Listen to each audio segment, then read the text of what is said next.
Welcome, Pewter Report readers, viewers, and listeners to a brand new edition of the Pewter Report podcast, energized by Celsius, the official energy drink of pewterreport.com and the Pewter Report podcast. It is a Tuesday edition of the show. Want to thank everybody that is watching and joining us in the chats today. We will get to some of your guys' questions and, of course, super chats. Always get to cut the line before anything else.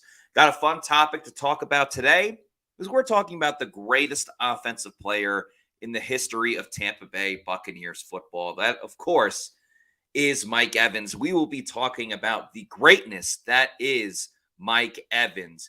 Is he still underrated? Is he overrated? Some people feel that way, not necessarily Bucs fans, but fans across the NFL. We're going to talk about his stature among the Bucs lore. Is he on the Mount Rushmore of all-time Bucs? Obviously, a lot of great players to participate in this franchise. And, of course, we'll get into the contract extension that should be coming for Mike sooner rather than later, at least by the end of the summer or by training camp gets here. So I'm your host, Matt Matera. Joined with me is the face that runs the place at pewterreport.com, SR Scott Reynolds. Scott, how are you doing this afternoon? Doing great, man. Doing great. Here to talk about Mike Evans today. It's always fun because I've covered every second of this guy's Buccaneer career. Started in 2014 as a Bucs first rounder, and Jason Light's first ever draft pick. Boy, yes. What a when you draft a future Hall of Famer with your first ever draft pick, that's a good start for any general manager for sure. Yeah, Jason Light got put on the map right away with the draft pick of Mike Evans so many years ago. And it's so funny when I think about Mike Evans, the player, and there's so many different directions you can go with it. The 9 consecutive seasons with 1,000 yards to begin a career, the number of touchdowns he's scored for this team. What he means off the field with all of his donations and his charitable work. But even going back to his days at Texas A&M, I just think of the polarizing figure of quarterbacks that Mike Evans has played with throughout his career. You go back to Johnny Football at Texas A&M, then obviously coming to the Bucs, worked with Josh McCown, a lot of years with Jameis Winston. Polarizing figure, whether you like him or not. A little bit of Fitzmagic. And then, of course, Tom Brady, another mega star, a polarizing figure in himself. And I think that's what helps Mike more than anything else. You want to talk about his body of work and the 1,000 yards I just talked about.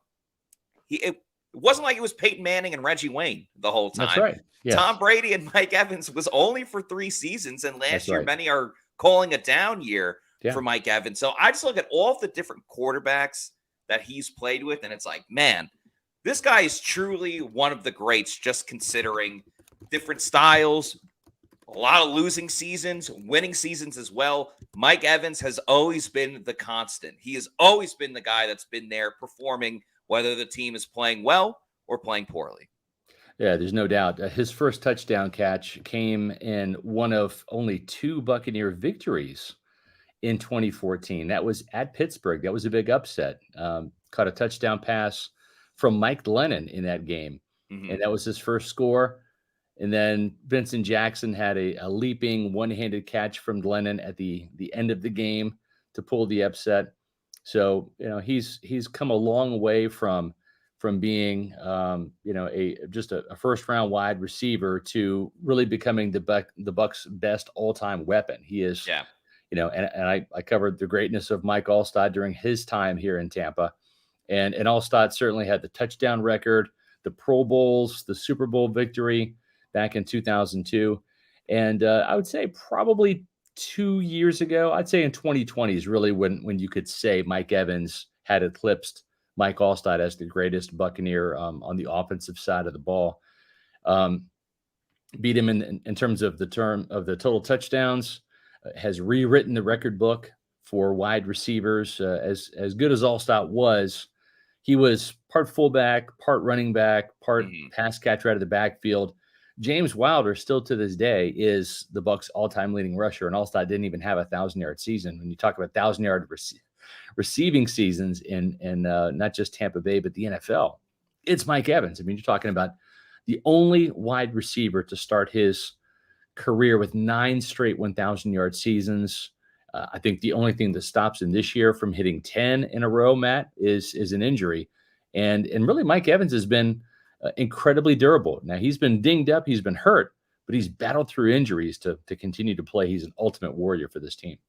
Yeah, the first thing that I really think about was when he got injured late in I want to say it was the 2020 season or the 2021 season. I believe it was 2020. And he got injured like the second to last game of the season. He still needed to get those 1,000 yards. And he played against the Falcons that last week. Right. And he was hobbled and he made the catch. He got the yards, got hurt again. And it was like, oh no, like, is he going to be ready for the playoffs? And then he balled out in his first ever playoff game, scoring a touchdown, putting up a lot of yards. But I still feel like, to a degree, Mike Evans gets underrated compared to a lot of the wide receivers of today's day and age.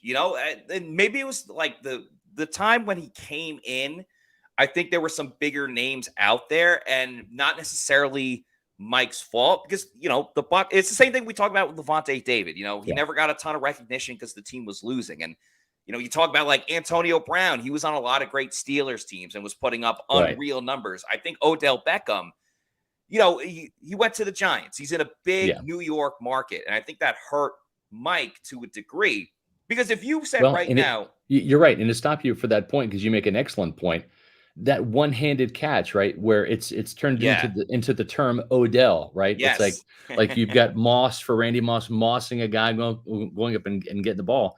When you Odell a ball with that one-handed catch, that happened on Sunday Night Football, right? Chris Collinsworth, was losing his mind when that play happened. And you think of all of the times prior to Tom Brady arriving here. I mean, how many times was Mike Evans on national television? Once or twice a year? That's barely. It. Yeah, that was a Giants-Cowboys game. But like, if you were going to say, would you rather have Mike Evans' career or Odell Beckham's, just like the caliber player? Oh, yeah. It's Mike Evans a million times out of a million. Like, I know it's not even close. And I'm not even saying with the injuries that Odell Beckham has gotten over the past couple of years, and that plays a factor into why he hasn't been as productive. And I know he got the Super Bowl 2 seasons ago with the Rams, but I think you would have to go with Mike over Odell Beckham, no question.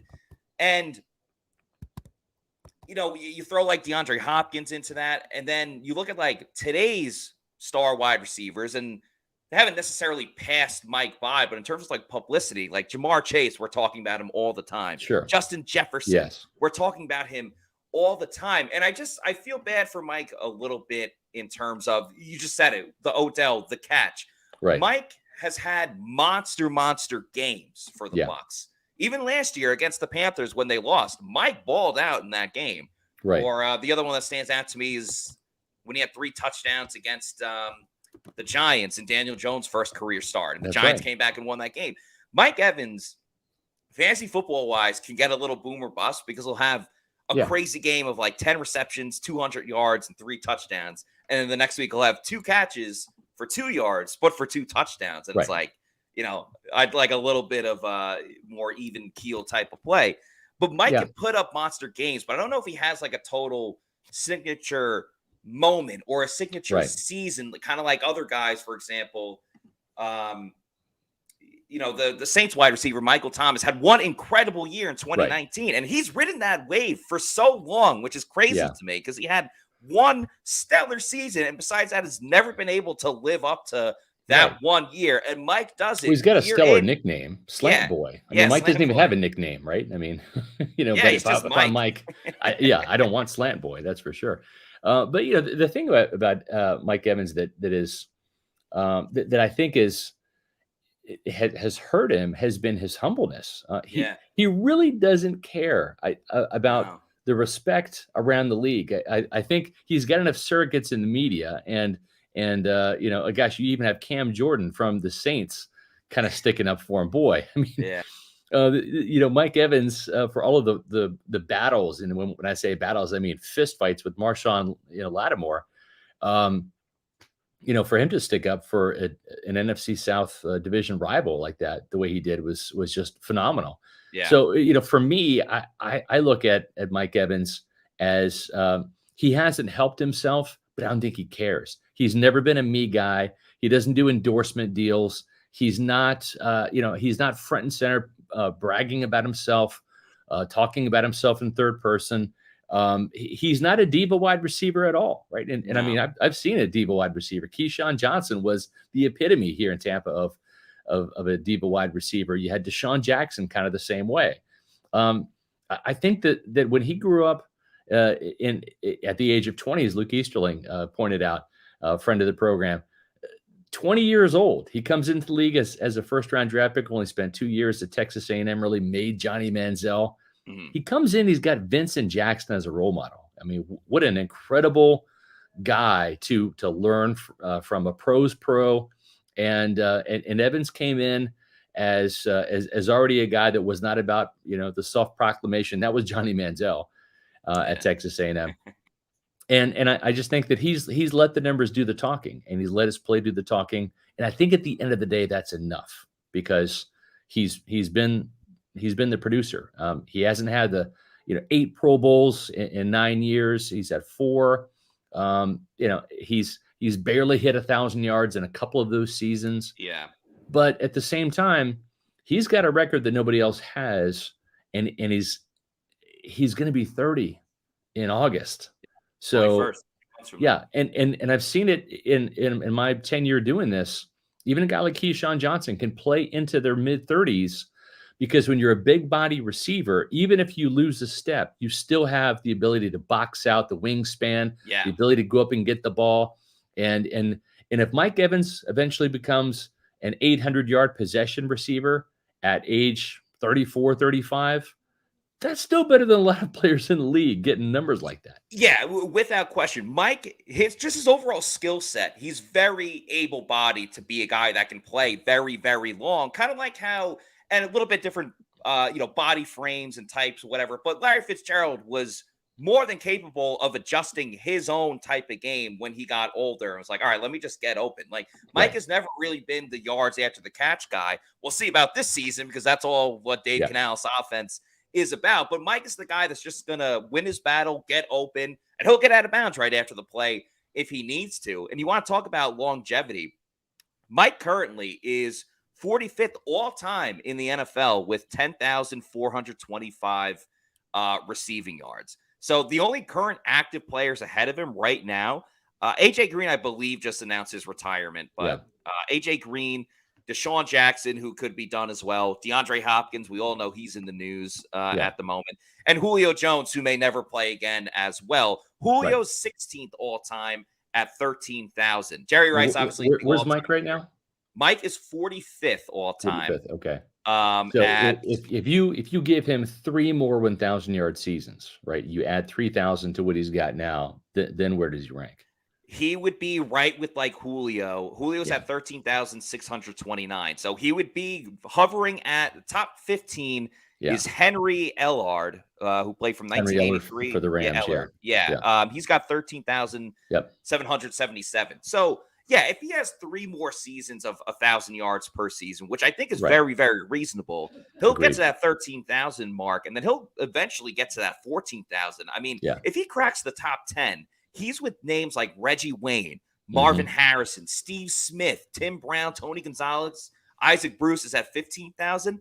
Right. I mean, we say all the time Mike Evans is a Hall of Famer, but the stats prove it too. If you get into the top 10 as a receiver, like there's really no question about it. And yeah, he's everything that we hate, everything that annoys us about receivers. Mike Evans is not that guy. He's not a diva.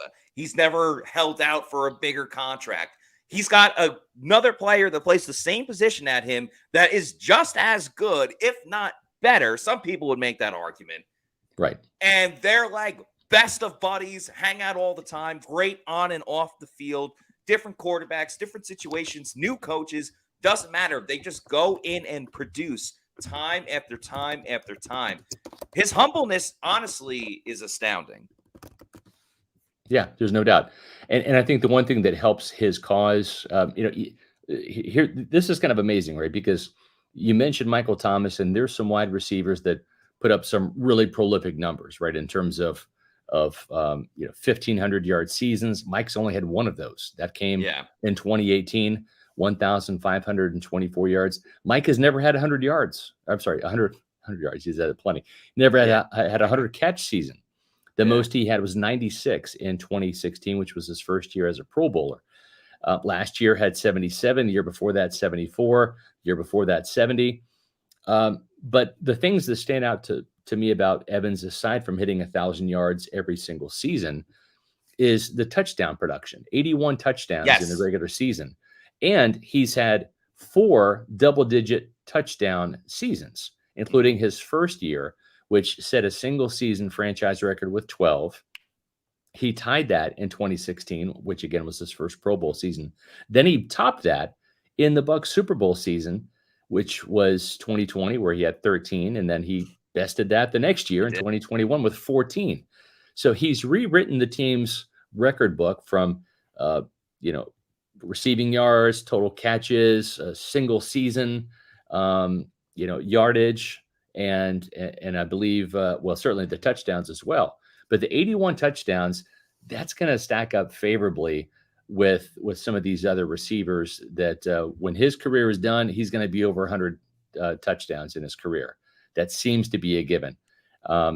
If he averaged just 6 touchdowns, well, he would need 7 touchdowns over the next 3 years. That's 21. That'll put him at 103. So he's already in a class by himself, but with each passing year where he accumulates more ridiculous totals, he's just going to solidify himself as that Hall of Famer.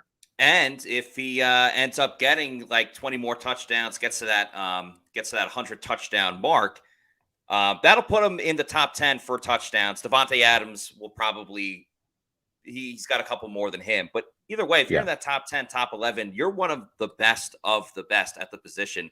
And when it comes to energy drinks, the best of the best for energy drinks, of course, is Celsius Energy Drinks, the official sponsor of the Pewter Report podcast. We love Celsius for a variety of reasons, starting with all the different flavors that they have, as you see on the screen there. So many different ones to choose from. So make Celsius your number one pick, whether it's the Oasis Vibe, sparkling lemon lime, your sparkling orange as well. So many awesome different flavors. Arctic Vibe is one of my personal favorites. Love the strawberry lemonade as well. I had some jackfruit over the weekend too. So an assortment, an abundance of flavors that you can have when you obtain a Celsius energy drink. Now, if you want to know where to find a Celsius energy drink, head on over to the store locator on the Celsius website and punch in your address, and it will tell you the closest location where you can find a Celsius energy drink at your local Walmart, Target, convenience store, or your bodega, as I like to say. Bodega. And then when you want to start getting it in bulk, go over to Amazon, do the subscribe and save, and get it in bulk, get it in abundance, because why have one flavor when we can have so many different flavors? I'd recommend getting the variety pack, because variety is the spice of life. So have it sent to your residence whenever you want, weekly, monthly, quarterly, whenever. Don't matter. Just make sure you're drinking Celsius Energy Drinks, the official sponsor of the Pewter Report podcast. We mentioned Mike Evans being, or I should say getting some props from Cameron Jordan. And that's really something, because when it comes to the Saints, how many times has he picked a fight with Marshawn Lattimore? I think 3 times, right? There's three instances, including this one from last year in week 2, which ended up getting him suspended for the Packers game, which was great for week 2, not so great for week 3. No. But you almost have to think, right, that MyBookie or Las Vegas in general is probably going to put some sort of over under on whether Mike Evans and Marshawn Lattimore get into a fight, because they're going to appear twice together, right? Against the Saints in New Orleans and then obviously here in Tampa. Interestingly enough, though, every single time Mike Evans and Marshawn Lattimore have gotten into it, it's been in New Orleans. They really haven't scrapped, to my knowledge, here in Tampa. Yeah, I just think maybe the raucous crowd in New Orleans, being on the road, you're fighting for every play anyway. And yeah, I guess Lattimore doesn't want to reciprocate when they're in Tampa. Yeah, Yeah, that's exactly. interesting. I feel like Mike has missed more games because of suspension than he has an injury. Exactly. But man, what a brawl. That That was was that was some awesome. brawl. Yeah. Listen, I'm not an advocate of violence, but sometimes the two players are going to duke it out on the Sure. field. Should be allowed. And then remember the whole process of like the suspension. Like Mike wanted to appeal, and one of Yeah. the guys, or Runyon, was one of the people Yeah. deciding the And suspension. his but son is on the played for- Saints. yeah, Or no, the for Packers. Packers. Yeah. It was on the Packers, so it was like, oh well, this is going to give the Packers an immediate advantage, and obviously it did with Chris Godwin not being available and Russell Gage playing essentially on one leg. But yeah, that was a crazy sequence. That whole game was just absolutely wild when you think about how it was so tight at the end, and then Yes. Brashad Perriman makes that catch. Bucs take the lead. Then the Bucs run away with it because they're getting like pick six after pick six, and all these crazy plays. That was one of the craziest fourth quarters in recent years of covering the Bucs, and some crazy moments for this team. Yeah. But early fireworks. Exactly. We're not going to have Mike Evans on the Pewter Report podcast. Not yet. He doesn't do a lot of podcasts and stuff, especially during the offseason, likes to spend some time with his family. It's hard to even get him in during the season because he's so focused on football. Again, kind of his own worst enemy in terms of doesn't do a lot of self-promotion, doesn't do a lot of interviews outside of just the media appearances at the team's facility. But we are going to have somebody on Thursday's show that knows Mike Evans pretty well, or I should say getting to know him. We're going to have Dave Canales on the show. That's right, the Bucs' new offensive coordinator. We're going to have Dave Canales on the show, and that's going to be a fun one. Thursday night at 7:00. So if you are new to the Pewter Report podcast, we have podcasts during the off season at 4:00 on Mondays and Tuesdays for you folks that just don't want to work during the 4:00 hour at work and would rather watch this instead. We're here for you, man. But Thursdays and Wednesday nights at 7:00, we hit the primetime audience. So make sure that you tune in for this. Dave Canales is easily one of the best assistant coaches I've ever covered in terms of giving up the goods. He's a great interview. His press conferences are stellar. I learn something new every single time this guy opens his mouth. Kind of a vast departure from last year, Matt.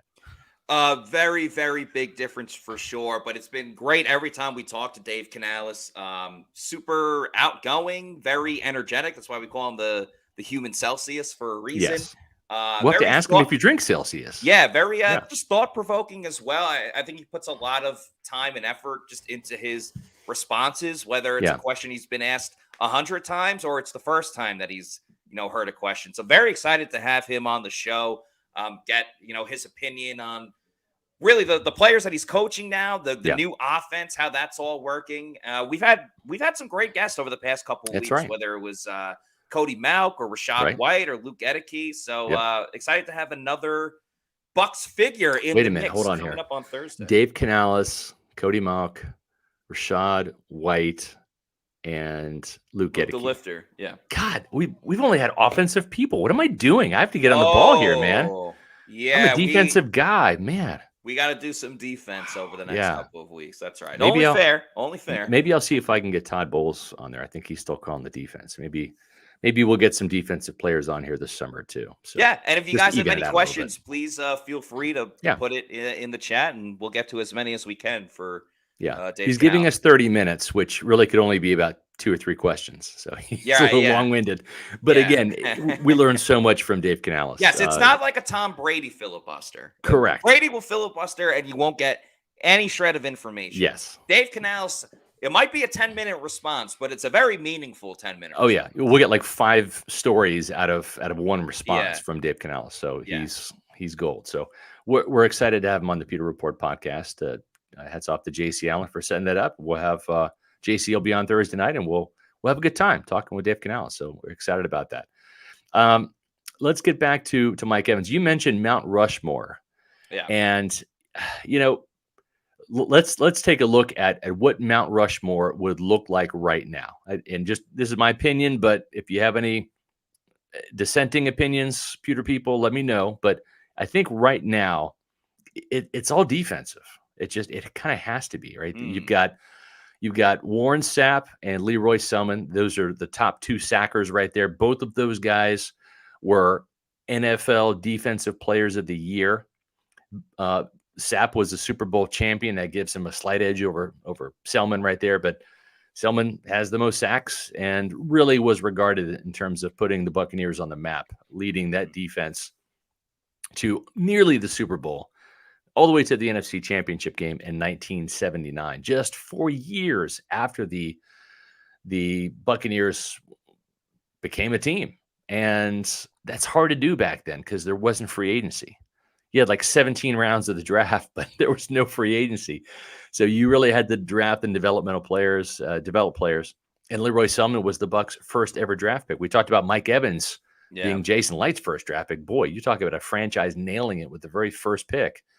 That's what John McKay did with Leroy Selman. So there's Sapp and Selman. As much as I love John Lynch, and I'm a huge fan, you and I both spent some time out there at the NFL owners meeting talking to John. Great guy. He's done a great job. Did a great job after his career, after his Buccaneer career, helping the Broncos win, and then went to Fox and was doing the TV gig. Then he gets the 49ers general manager job. He's done a great job being the GM out there. Rondé Barber is the better Buccaneer. He's set records for playing the longest, most interceptions. He's got the signature play. And now that he's going to be in the Hall of Fame, and I will be out there providing live coverage for Pewter Report, he's supplanted John Lynch on Mount Rushmore here. And then you've got the great Derek Brooks next to him. Yeah, and I would say with Rondé as well, the amount of defensive touchdowns he's had, I think is a huge thing. And again, he essentially created the nickel position, or made it, what it is today, which is like a starting role. I have a hard time looking at a Mount Rushmore, and when we call Mike Evans the best offensive player in team history, and yet he's not on the Mount Rushmore. I know it's now. I'll say this: he's not in the Hall of Fame yet, right? Like I couldn't put Rondé Barber there in place of John Lynch until Rondé was in the Hall of Fame. Now he's in the Hall of Fame. He's going to be inducted on August 5th. When it's all said and done, because Mike Evans is still writing a story, right? He is, yes. These books are closed. Unwritten. Yeah. Right. Yeah. These 4 books are closed. With each year that passes, and it builds that Hall of Fame resume that he has, he could supplant, I'm going to say, Leroy Selman. So yeah. Because Selman will be the only one that will have not won a Super Bowl. Right. So when I was looking at this, and again, some of it is just generational gaps and things like that. Yeah. I never watched Leroy Selman play. To be honest, the first time I heard about Leroy Selman, and no disrespect, it was the restaurant. It was the expressway that I've driven on multiple times. Then I learned about Leroy Selman, and I have a ton of appreciation and respect for what he's done for the city of Tampa in general. And he was the one that was making the Bucs relevant, at least by him being a great player when, the team was starting out. It is tough to have a Mount Rushmore, and again, to leave Mike Evans off, but you have someone that never won a Super Bowl on this list. So, I think I would swap out Leroy Selman for Mike Evans if this is my personal Mount Rushmore. I agree with you with John Lynch, and I think part of it too is Lynch also had success with the Broncos, and he's in their Ring of Honor. Correct. So Mike, with the longevity of just being a Buck, same thing with like Derek Brooks. I think it's kind of almost untouchable there. Sapp will go down as one of the greatest defensive tackles of all time. Yeah, and Rondé's finally getting his to me, when Mike Evans gets the Hall of Fame, I think right now Leroy is a placeholder, and no disrespect to Leroy. I mean, he deserves to be there, but there's only 4 spots, and when Mike Evans becomes a Hall of Famer, which is only a matter of time. I mean, he's still playing. I mean, he's still working on the book. These chapters are done right here. But now, if you were to sit there and say, well, let's look at an offensive, because these are all defensive players. If you had an offensive Mount Rushmore for the Buccaneers, then it's easy, right? He's there. Tom Brady has only 3 years, but I'm telling you, for what he accomplished, rewritten the Again, single. yeah, he's an icon. He's an Yeah. icon of the sport, and for what he did for the Bucs, Yeah. it'd be So tough to not put him on. from left to right, you've got Paul Gruber, the best offensive lineman in Bucs history. Not the most decorated, that's Tony Mayberry, but I mean, Paul Gruber, Bucs Ring of Honor guy. And he's a placeholder too. If Tristan Wirfs Yes. continues at the trajectory he's on and he stays healthy, as long as Paul Gruber stayed healthy, because Gruber was an Iron Man. He set the Bucs records for the most games played, the most starts that I believe only Rondé Barber beat. I think Mayberry got close, but Yeah. Gruber was the Iron Man. And so, but he's a placeholder, I believe, for Tristan Wirfs, who, when he ends up calling it a career, hopefully it's in red and pewter, he'll have a Super Bowl in his resume. He'll have multiple Pro Bowls, all pro considerations, etc. And Accolades. if it works out for him moving to the left side, that's like another kind of little accolade in itself to put on the resume. Hey, I got all pro. I was great on the sides. right. I was great on the left. I was so good at right tackle, I got bored and said, I need a new challenge. Let me move over to the left side. Exactly. Now be an all-pro there. So, there's no doubt Mike Evans is there. Certainly, he's the best. Mike Allstott the second, and then Tom Brady, again, Super Bowl. He's the best quarterback in Bucs history, for sure. And that's the most important position on the field. So you have to give him his due to win a Super Bowl in his first season in a COVID year, and then have back-to-back 40 touchdown seasons, and then to make the playoffs all 3 seasons he was in Tampa, and including back-to-back NFC South champions. That's quite the resume. And of course, Allstott helped the Buccaneers score the first touchdown in Philadelphia in the playoffs, which was big in 2002. And then a week later, scored the first touchdown ever by a Buccaneer in the Super Bowl, as well as racking up over 70 touchdowns in his career, making, I think, 5 or 6 Pro Bowls as a quasi fullback, running back. Weapon. And I think Allstott, what helps him is his reputation, just as for like an exciting type of player. Maybe because there's not really the fullback has kind of been taken out of the game. Yeah. But occasionally he'll go viral on social media because someone will post like old Mike Allstott highlights and things like that. And people's like, man, like I miss Mike Allstott. He was a great player. And I'm talking nationally too, not just in the city of Tampa. So his career has aged gracefully, even in the modern NFL, which shies away from the run and is more passing and stuff like that. So Allstott's got that going for him. But for Mike Evans, Scott, I'm curious what you think. If Mike Evans' career, if he decided today he's going to retire and he never played another snap, is he automatically a Hall of Famer, or are we just kind of projecting like, oh, well, he's got 3 or 4 more seasons left. He'll put up these numbers and that will get him into the Hall of Fame? I think you can make the case right now that he is a Hall of Fame type player. He's a Hall of Fame caliber player, but is he a Hall of Famer? Right? We've had to wait now for Rondé Barber. Yes. Right. We had to wait. We waited a long time. And I think if Mike Evans' career ended right now with just 9 seasons, he would probably have to wait. He wouldn't be first ballot. He would not be first ballot by any means. It might be multiple years that he has to wait. Now, you tack on, if he finishes, let's say, with 11, 12, 13 years in the league, and we talked about him getting up close to the top 15, then I think he's a shoo-in. I think, especially with wide receivers, there's 3 categories. It's, do you have the numbers? And Mike will have the numbers if he continues on the pace that he is for even 3 more years. And at that time, he'll be 33? I mean, you've seen bigger wide receivers play 34, 35, etc. And Mike has never had that torn Achilles or ACL injury, anything like that to have to really come back from, right? It's always been like a little ding, a nick, a tear, whatever, like in an MCL sprain, but nothing major. So I think when you look at the receivers that make the Hall of Fame, it's what is your production, because it's strictly kind of a numbers position. Number 2, how many Super Bowl rings did you win? And then number 3, did you change the game? Do you have that signature moment or play? And I think it's kind of in that order. He'll have the numbers. He'll have the Super Bowl ring. Does he have the signature play?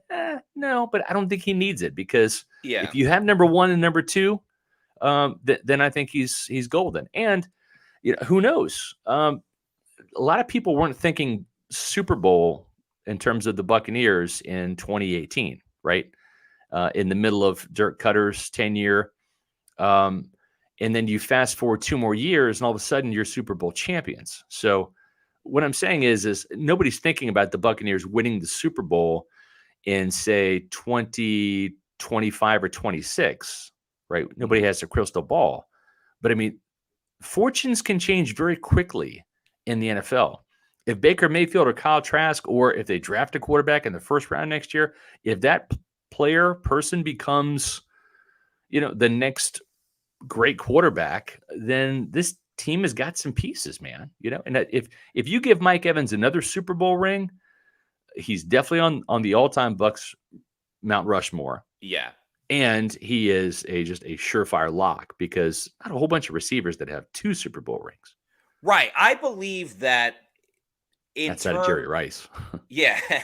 In terms of just arguing and building for a Hall of Fame career, you look at Mike's right now, and the first act was, hey, he put up monster numbers, but the team was bad for a long time. And I feel like he just kind of finished up this second act with Tom Brady retiring, or maybe this is, the third act, but now he got the team recognition and a couple more Pro Bowls and things of that nature. Yeah. This third act will be super, super interesting, specifically for Mike as he tries to get that third contract with the extension, which we could talk about in a bit. Yeah. But again, now working with a different quarterback, whether it's Baker or Kyle Trask or whoever it is, they draft someone next season. If Mike can stay consistent with his numbers, or if the team has success, you got to look at that third act and say, wow, he kept it going even at a later age. And so I think that's really important when you look at his Hall of Fame career. I agree with you where maybe he doesn't have the necessary specific moment, but that's more of like a cherry on top. Exactly. That's exactly what it's. More than anything else. I think that cherry on top helped Rondé Barber, because he did have the numbers. Yes. He did have the Super Bowl ring. He did have the longevity, but he also had that signature play. And for a questionable position like cornerback, because when people think cornerback, they think Deion Sanders, right? They think Darrelle Revis. They think cover corners. And not to say that Rondé wasn't a cover corner. He was. It's just at 5'10", he had some physical limitations. He wasn't Deion Sanders or Charles Woodson, a 6'1" type of athlete to go out there and do that. And I think what made Rondé unique was, and probably what hurt him at the same time, especially with today's modern football, where you think nickel corner, most people think, well, that's the guy coming off the bench, right? Onto the field on third down. You couldn't make it as a starting corner, so we'll put you in this spot. But Rondé Barber was a starting outside corner on first and second down. Yeah. And then moved inside, and then reinvented that inside, that slot corner with the sacks that he got. That made him unique. I mean, he did, you can sit there and rack up the interceptions all you want. Rondé had, I think, 47, but the sacks, man, I don't see Deion Sanders or Darrelle Revis or anybody else having the sacks. He was a playmaker. He was just a football player who happened to play cornerback. Oh, both cornerbacks, by the way, outside corner and inside corner, and played really damn well and was a thief at both positions. Yeah, you need those little extra argument points, or however you want to describe it, for certain players. I wish Rex Ryan would have blitzed Darrelle Revis more. He never did, because he was such a good cover corner. But for Mike, that cherry on the top, that ace in the hole, is going to be the 1,000 yards record that he has right now. And that's why he needs to keep building it, because with all the people we talked about that Mike has been in with, whether it was Brown, Odell, DeAndre Hopkins, Devontae Adams, Mike has never been in the national eyes like he's the number one guy. He's the first guy I'm taking every single time. Mike's never really been the leader in receiving yards or catches for a season. Or, touchdowns. He's gotten very close. So he needs something else to hang his hat on. And I really do think it is that, that 1,000-yard record that only he has. Now, that might change because of some of the great guys coming up, and you get the extra game, which doesn't help Mike's case for new guys coming in that want to reach, break, and reach, tie, and break that record. And I think the other important thing, because a lot of it is is based on the draft class itself too, because you have to wait like 5 years after you Right. retire. So what's going to hurt Mike, especially for the NFL in general, because it's a passing league, there's always going to be a star wide receiver. So Yeah. sometimes you got to cross your fingers and hope, oh, this is a good class where not a lot of receivers are eligible, or, oh, Mike's better than this wide receiver. Yeah. And I think it's kind of what screwed over Rondé at times, is that he was in a draft class with, Ed Reed or some of the other better defensive backs out there, and Rondé, for whatever reason, got glossed over. And that could happen to Mike if he's with some of the guys year in and year out, that when they retire, they might get a little more national attention just because Mike's so cool, calm, and collected that he gets overlooked those first couple of years for the Hall of Fame. But every year there's someone else great that's eligible, and that might hurt him. Mike is a very competitive guy. He's also very much a family guy as well, right? And at some point in time, you make up your mind that you don't love the game as much, right? When a lot of these guys, not most, but when a lot of these guys start, they're single in their early 20s, right? And then you get married, you settle down, you have some kids, you become a family man, right? That's kind of how it is. That's why it's like when you have Tom Brady at 45 and you have half the Bucs locker room that could literally be his kids, right? In terms of age, it's kind of funny. But when you look at Mike, I think the one thing I think he takes a lot of pride in is that 1,000-yard streak, because that is singular to him in terms of starting his career.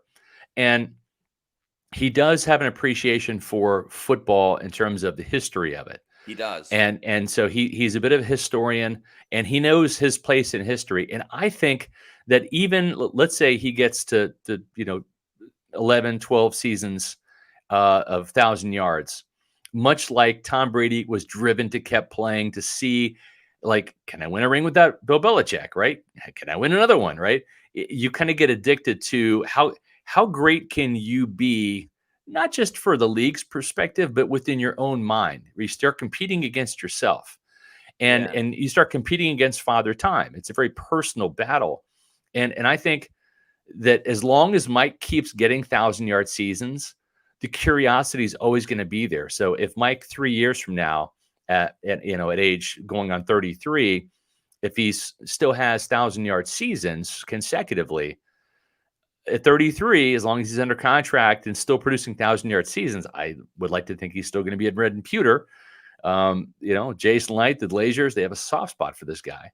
But I think that streak will keep Mike in the game, because how far can he go? How long can he push it? Yeah, can he go 14 seasons? Can he go 15, right? Yeah. No, that's really interesting, because I was going to ask you, how much longer do you think Mike plays for? One, if he's at, let's just say 12 seasons in a row with 1,000 yards, he's going to go for it again, have 13, his number, and 13 seasons of 1,000 yards. He's definitely going to do that. Yeah. But the personal goals of reaching those certain records, that isn't exactly what I was thinking about, but it makes total sense of why it could keep Mike continuously to going. Because just talking to Mike and interviewing him and all these things, he never struck me as a type of player that just wants to keep going for as long as he can until the wheels fall off. Right. I feel like Mike, when he's in it, he's got his whole heart, mind, body, soul, and all of his attitude into it. Yeah. But I also feel like, if he doesn't get one of the 1,000-yard seasons or everything like that, he could walk away from the game. Agreed. And not totally not have any regrets or anything like that. He's just like, I'm just going to go back to Galveston. I'm going to hang out with my family, and I'm going to enjoy my post NFL career. I think Mike he's motivated by many different things. Right. Where he's to me, I agree with you. I think to me that's the signal, right? If the minute Mike doesn't produce 1,000-yard season, I think that's where it might flip in his head. And of course, it's just speculation. I'm not inside Mike Evans' head. I don't know. And he doesn't know right now. He's 29 years old, right? He's getting ready to get a contract extension with the Buccaneers, which Pewter Report reported on May 26th was going to happen. It's going to happen this summer, either before or during training camp.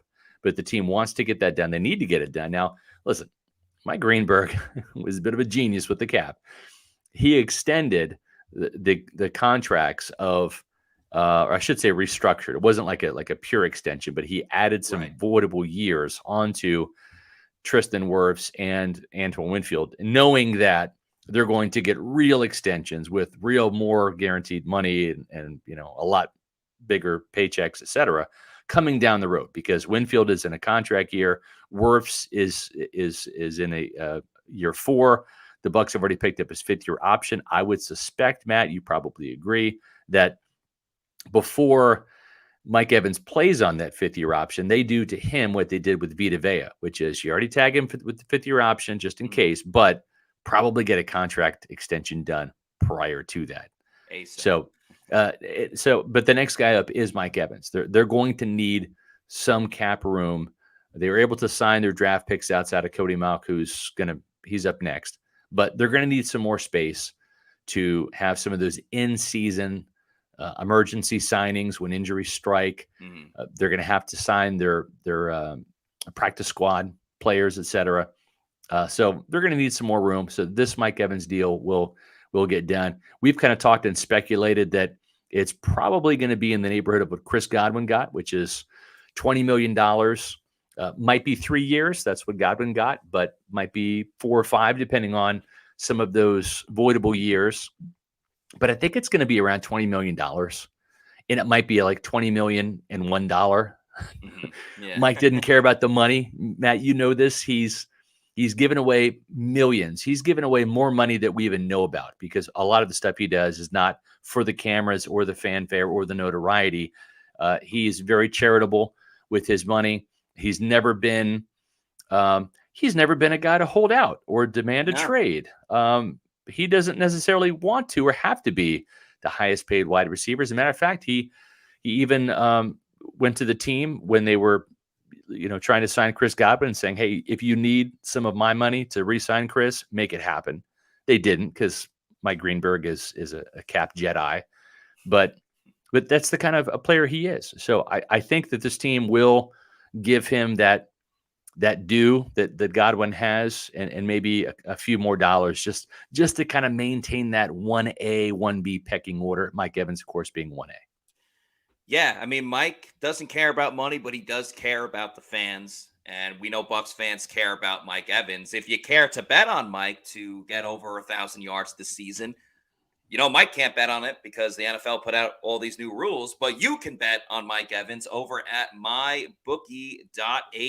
They got an online casino now, which is new and exciting for MyBookie. We've all been there before. A weekend trip to the casino canceled because real life came calling. Well, MyBookie's new and improved online casino is here to change the game. Dive into a truly realistic casino experience featuring the latest in slots, progressive jackpots, and live dealer action, all from the comfort of your own home. Take advantage of weekly blackjack tournaments and a brand new collection of high-end games for a chance at real cash rewards. The MyBookie Casino provides a Las Vegas experience when the action's in your hands. And the best part is you don't even need to wear pants, even though I would still recommend doing so. Yeah. Your adventure at the MyBookie Casino begins today with a generous sign-up bonus using the promo code PEWTER. That's PEWTER. Get yourself a sweet deposit bonus. And that's not all, because their revamped loyalty program ensures that you'll be showered with rewards, including free spins, cashback offers, and a host of exclusive VIP perks.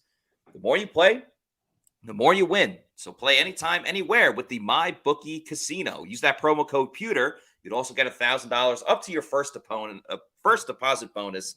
And even if you learn from Plant City Math, you know that is a heck of a deal. So check out MyBookie.ag. Yeah, when it comes to the contract extension for Mike Evans, how much is there concern about he is turning 30 this year? Do we really want to be paying him that much money when he's at like 33? If it's going to be like a 3-year extension, what's your overall thoughts on said topic? I think given his track record and with injuries, listen, there's definitely some luck involved, right? But there's also a good deal of toughness and also preparation. Mike Evans has done a much better job taking care of his body over the last 5 years or so than he did earlier in his career.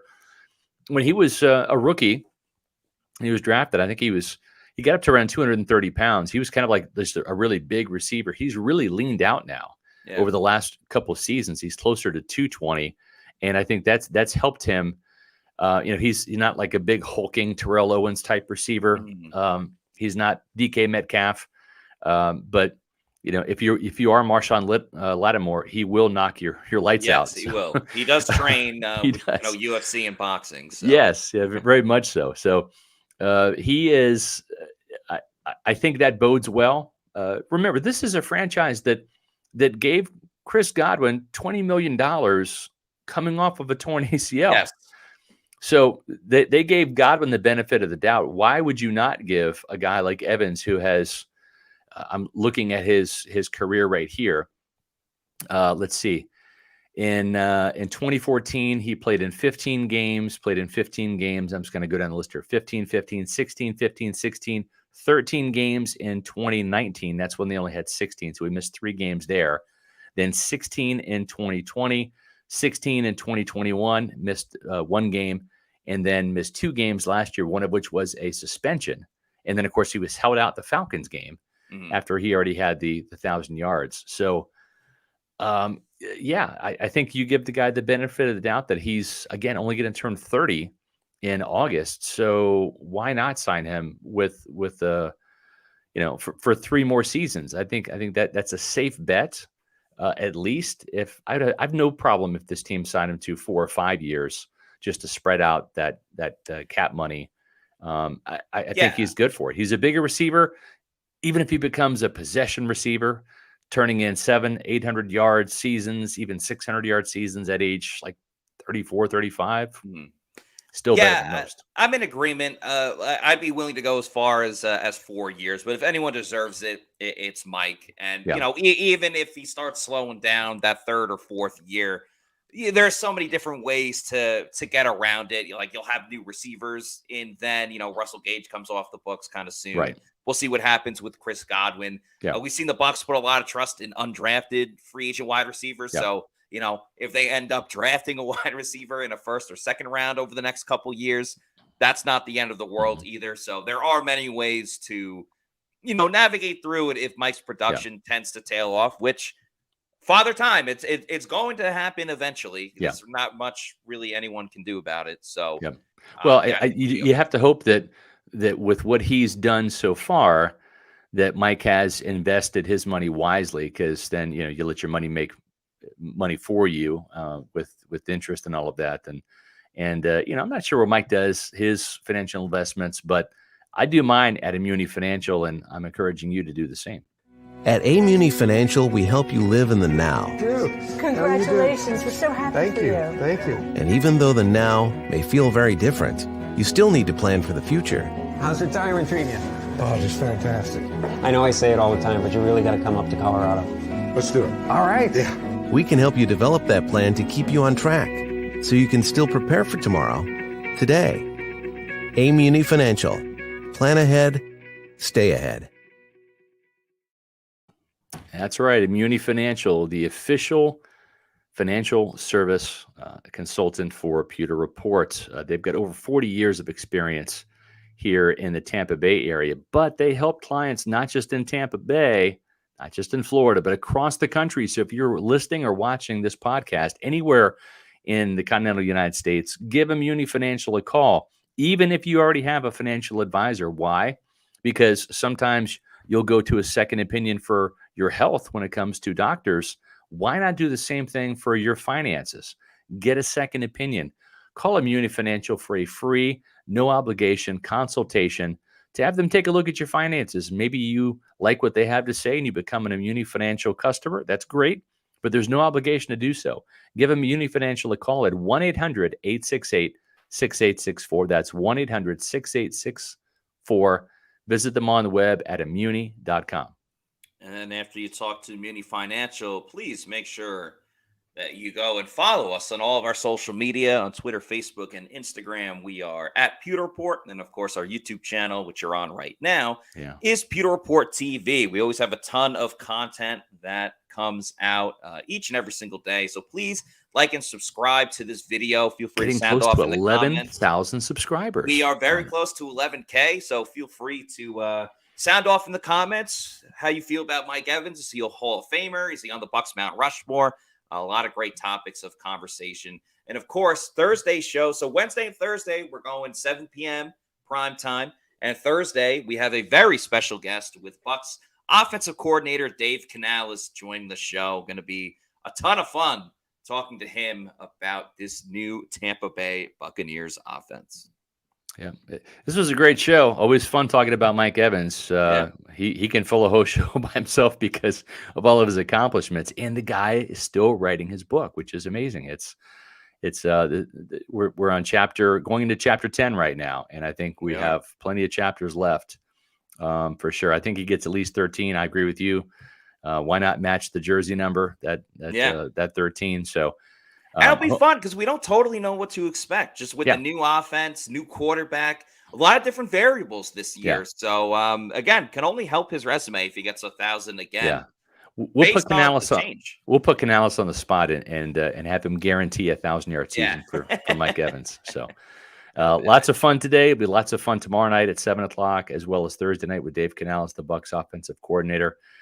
Enjoyed having you, Pewter people, as always, with your questions, your comments. Appreciate you guys watching the show and also subscribing again to Pewter Report TV, which is our YouTube channel.